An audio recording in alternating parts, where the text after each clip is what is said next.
நீங்க ஃபிட்னஸ் ஃபீல்ட்ல இருக்க ஒரு பர்சன்னா தயவு செஞ்சு இந்த வீடியோ ஸ்கிப் பண்றாதீங்க.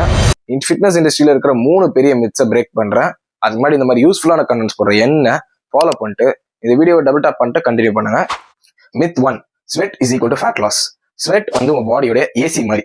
அது உங்க பாடியை கூல் டவுன் பண்றதுக்கு ஒர்க் ஆகுமே தவிர உங்க ஃபேட்டை கரைக்கிறதுக்குலாம் ஒர்க் ஆகாது. கொழுப்பு கரைக்கணும்னா நீங்க ஃபேட் லாஸ் டயட்டுக்குள்ள போகணும். ஸ்வெட் வந்து எண்டோக்ரைன் கிளாண்டால ப்ரொடியூஸ் பண்ணப்படுற ஒரு திரவம். அது என்ன பண்ணா உங்க பாடியை கூல் டவுன் பண்ணுமே தவிர வேற எந்த ஒரு ஹெல்ப்பும் பண்ணாது fat loss. Second myth, pump is equal to muscle growth. Muscle growth வந்து உங்களுடைய மெட்டபாலிக் ஸ்ட்ரெஸ் இன்க்ரீஸ் பண்ணும்போதும் உங்க ப்ராக்ரஸிவ் ஓவர்லோட கரெக்டா பண்ணும்போது மட்டும்தான் நடக்கும். ஸோ பம்பை சேஸ் பண்ணிட்டு மெட்டபாலிக் ஸ்ட்ரெஸ்ஸையோ வெயிட் போடுறதையோ கம்மி பண்ணிக்காதீங்க. உங்களோட ப்ராக்ரஸிவ் ஓவர்லோட ஃபோக்கஸ் பண்ணுங்க. Muscle confusion training, muscle confuse பண்ணி ட்ரெயின் பண்றதுக்கு அது ஒன்றும் உங்க எக்ஸ் கேர்ள் ஃப்ரெண்ட் கிடையாது.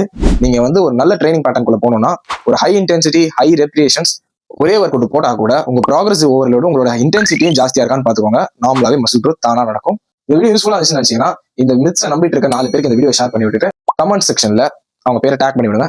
நாளைக்கு வீடியோ பார்ப்போம். டாடா, பாய்.